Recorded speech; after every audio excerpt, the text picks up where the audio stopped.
වරක් ඔබට මා එපා. නාලන්දේ වැඩ පෙන්නලා ප්‍රධාන ශිෂ්‍ය නායකයා ගුරුවරියෝ 4 දිනකට වැඩ පෙන්නලා. දැන් මොකද්ද සිද්ධ වුනේ සුමිත් මල්ලි? ගුරුවරියෝ ආමු හෙලිවෙන් ගෙදර මිනිස්සු නැති වෙලාවේ ඩිස්ට්‍රිබියුටින් කරනවා. කොළඹ නාලන්දේ වැඩ පෙන්නලා ප්‍රධාන ශිෂ්‍ය නායකයා වැඩ පෙන්නලා. ගුරුවරියෝ 4 දිනකට වැඩ පෙන්නලා.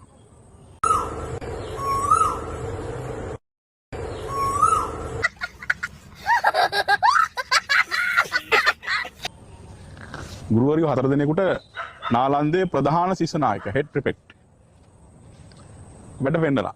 ප්‍රධාන ශිෂ්‍ය නායකයා වැඩ පෙන්නලා මරු ගුරුවරු නියම ශිෂ්‍යයෝ. පන්සලේද පල්ලියේද කෝවිලේද නැත අනාචාරය හැමතැනම. හරි. ආම්දුරුගොල්ලෝ විතරක් නෙමෙයි හැමතැනම තියෙනවා. දැන් මේවා කතා කරන්න ලංකාවේ ඉන්නේ රාජාංගනේ හාමුදුරුවෝ පමණයි. හරි. ඒක මොන බාධකාවක් මොන තහංචි දැම්මත් මේක වෙනවා. ව්‍යංගෙන්ද මචං කිව්වේ? ඒක නතර වෙන්නේ නැහැ. මොන බාධකාවක් මොන තහංචි දැම්මත් මේක වෙනවා. ගුරුවරියෝ 4 දෙනා ආමු හෙලිවෙන් ගෙදර මිනිස්සු නැති වෙලාවේ ඩිස්ට්‍රිබියුටින් කරනවා. කුණු හරපනේ මේ කියන්නේ. ප්‍රධාන ශිෂ්‍ය නායකයාත් එක්ක මරු. හරි කකුල් දෙක අල්ලලා වඳිනවා. වැඳලා අයන්න වා. වැඳලා අරිනවා. අඩේ මගේ ගුරු මෑණියන් වහන්සේ ගුරු දේවයන් වහන්සේ ගුරු දේවයා කෙලිනවා දුවට ශිෂ්‍යයාට. ගුරුවරියෝ ගහගන්නවා ශිෂ්‍යයෝ ඇතුලේ. මරු. කොහොමද රටක් හැදෙන්නේ? ඒ ගුරුවරු මොනවද ළමයාට දීලා තියෙන්නේ? මේ කවුද ප්‍රධාන ශිෂ්‍ය නායකයා? මේ සල්ලි වලට. පහුගිය කාලෙත් දැක්ක සමහර ගුරුවරියෝ හොටල් කාමර අස්සේ රින්ගනවා ශිෂ්‍යයොත් එක්ක. What the fuck? හරි. මේ නිකන් ගෙවුන් නෙමෙයි බැඳපු එවුන්. මිනිස්සුත් ඉන්නේ එවුන්. උය තරම්ම අමාරුවක් තියෙනවනම් කොට එකක් අල්ලගනි ඉන්නවනේ ඕන තරම්. හරි. ඒක තමන්ගේ ඉස්කෝලේ ප්‍රධාන ශිෂ්‍ය නායක මේ නිකන් නෙමෙයි නාලන්තේ. කොළඹ තියෙන ප්‍රධාන පාසලක් නාලන්දේ ප්‍රධාන ශිෂ්‍ය නායකයා. මේ ගුරුවරියන් 4 දෙනාටම දැඩි දඬුවම් ලබා දෙන්න ඕනේ. දාතිකැත්ත මූට තේරෙනවා. මුංග සේවයෙන් නිරපාහරින්න ඕනේ. ඒ වගේම මුංග ජීවිතාන්තය දක්වාම දාන්න ඕනේ හිරේ. කියන්න පුළුවන් ගුරුවරියෝද මිනිස්සයෝය. හැඟීම් දැනීම් තියෙනවා. ළමයිද මිනිස්සයෝය. ඒ නිසා ලංකාවේ සියලු ගුරුවරු ශිෂ්‍යයන්ට දිය යුතුය. ලංකාවේ සියලු ශිෂ්‍යයෝ ගුරුවරුන්ගේ ගුරුවරියන්ගේ දුක සැප සොයා බැලිය යුතුය. වියදම් කරලා දෙන සල්ලි වලට. බුදියගෙන නිකන් නෙමෙයි සල්ලි වලට තමයි බුදියගෙන තියෙන්නේ. නිකන් බුදියගෙන නෑ 4 දෙනාම. අමු හෙළුවෙන් නටන සල්ලි වලට. දැන් ඉතින් බෙල්ලේ වැලක් දාගනියව. මීට වඩා හොඳයි. අම්මන සක්කිලි පාදට ගුරුවරු. අධ්‍යාපන ඇමතිතුමිය හරිනි අමරසූරිය අගමැතිතුමිය හදනවා.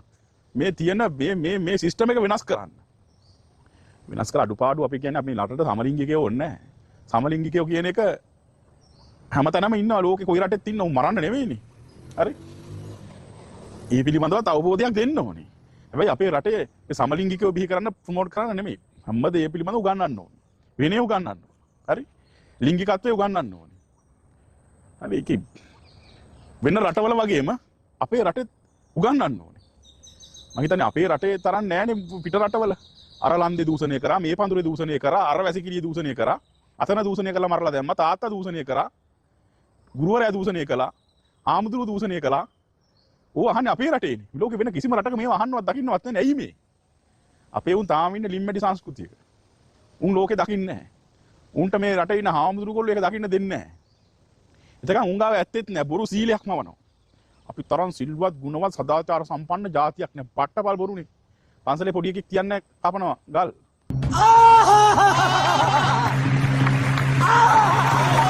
හරි. පස්ස පැත්තට ගහන්න ඕනේ වෙනම පැච්.